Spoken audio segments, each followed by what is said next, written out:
Today we're talking about how to lead a jazz band. My name is Paul Tobey from jazzmental.com. Thanks for joining me. So I've got like 8 things I want to run through with you. These are super important things if you're ever going to lead your own band. And a couple of things before we get started. Number one, this is a new channel. So if you're not seeing a lot of views on this video or a lot of subscribers, that's because we just started. So you could really help us out by subscribing to the channel. The second thing is, please watch this all the way through to the end, because whether you think that you can get it from a first couple of points or not, I can tell you I've been leading jazz bands for more than 30 years. And there's a trick to it, and there's some things that you need to know, not just about the band itself, but from a leadership perspective. And we're gonna get started right after this.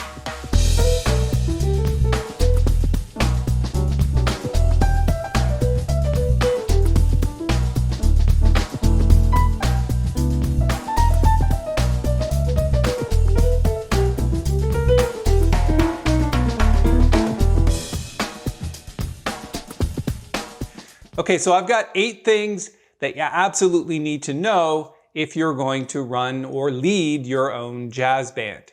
And all 8 are important, so stick around to the end because you're gonna wanna hear them all. All right, let's get started. Number 1, if you're gonna do this band thing, you're gonna need a goal. I'm not sure what that goal is for you. If it's just to have fun, that's one thing, but most goals mean, in a band scenario, performance. So you've gotta have a gig that you're working towards, or you have to have a series of gigs that you're working towards.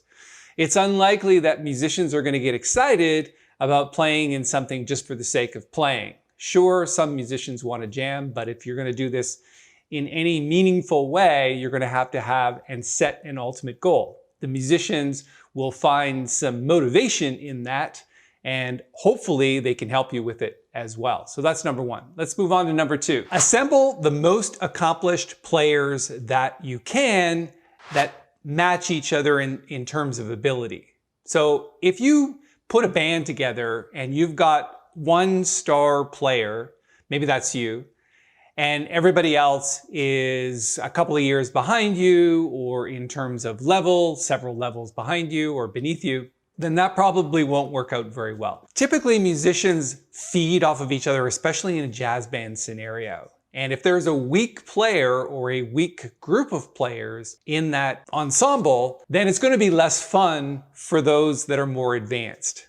So try to match their ability. If they're all intermediate players, then that's great. If they're all beginners, that's great.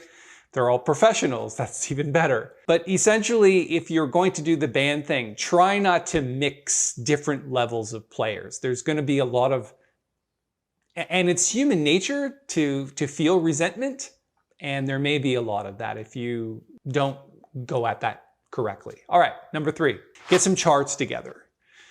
And I totally get that a jazz band usually can just play from lead sheets, and you can call some tunes and you can jam all day long, but it's a lot more fun for musicians to play from charts because it's a guide. It's a way of looking at music as an ensemble, that's something that's already been thought out.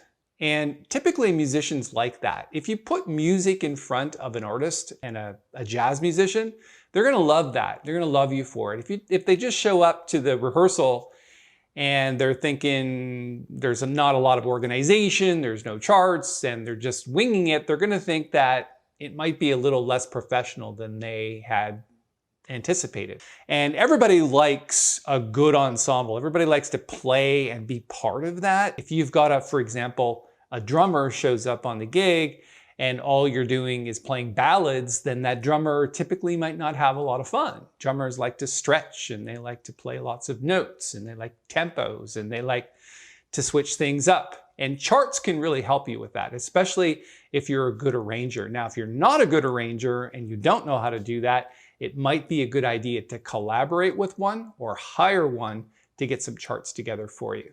All right, let's move on to number 4. Lay out a vision for each piece. What makes this piece of music different? For example, let's say you take a jazz standard like Night and Day.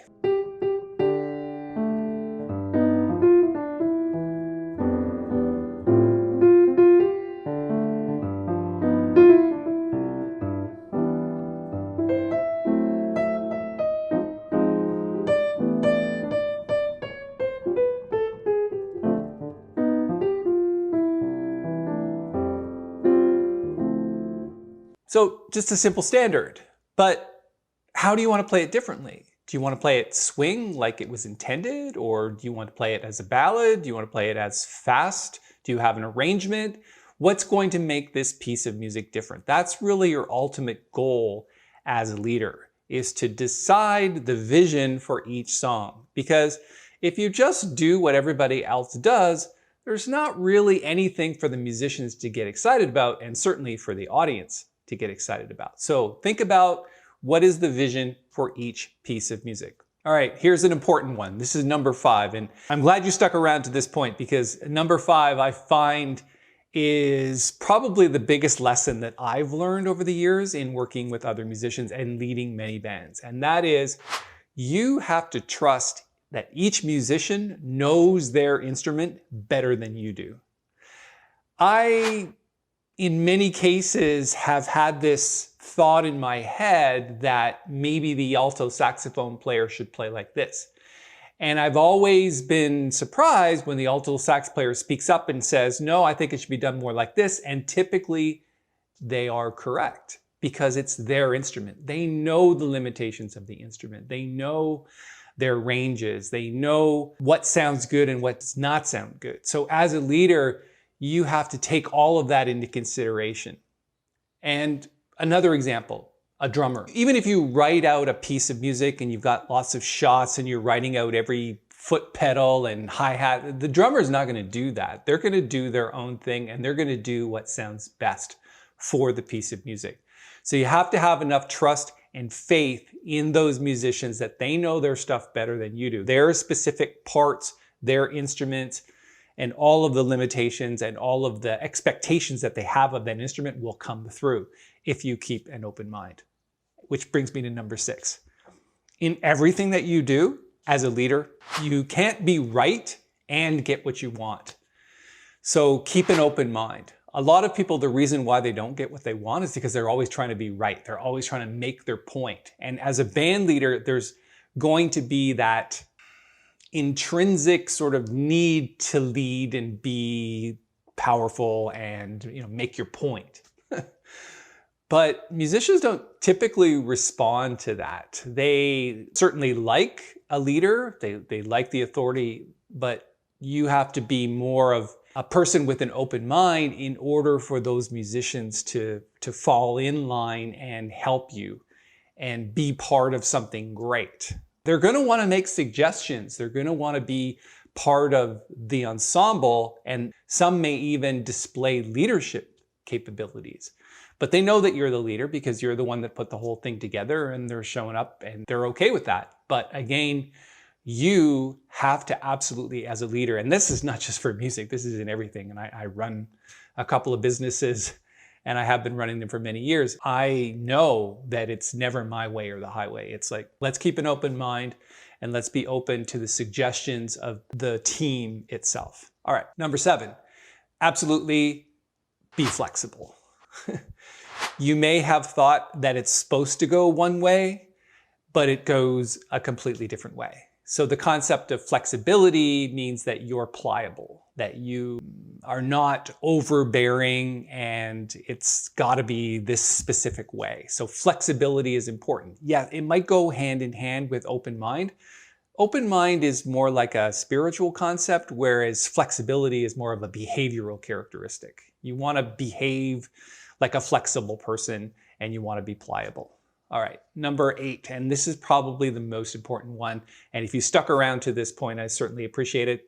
Try to remember to give this video a thumbs up if you like it, because if you've never led a band before and you're looking for some examples on how to do that, these 8 things are really good. And 8 is probably the most powerful one. And that is, you must encourage versus discourage. If you don't like something someone plays, don't say, I don't like that. That sounds like crap. You want to absolutely say, yeah, man, that was great. Might want to try it like this. Let's talk about this. Or how would you play it? Make some suggestions on how we could improve this together. Because if you're basically just admonishing musicians for doing a bad job, for not knowing their parts, for falling behind, for not playing in tune, or all of that, if you just tell them that, and you're forceful about it, they're going to resent you big time. So try to encourage versus discourage. May seem obvious, but musicians carry lots of ego with them. And if your ego butts heads with other egos, it may not be the jazz band that you had intended. This is a fairly new YouTube channel, and we'd be really grateful if you could give it a thumbs up and subscribe to the channel. So we'll be adding about 5 videos a week, just like this one. The videos are mainly focused on technical skills development, recording tips, and even professional and business development for musicians like you who want some help from a professional musician like myself. So I've toured 17 different countries, made 8 albums, was signed to a really good label, and made a full-time living as a professional artist. So I know and I'm confident that I can be a great resource for you. Subscribe now, and I'll see you in another video.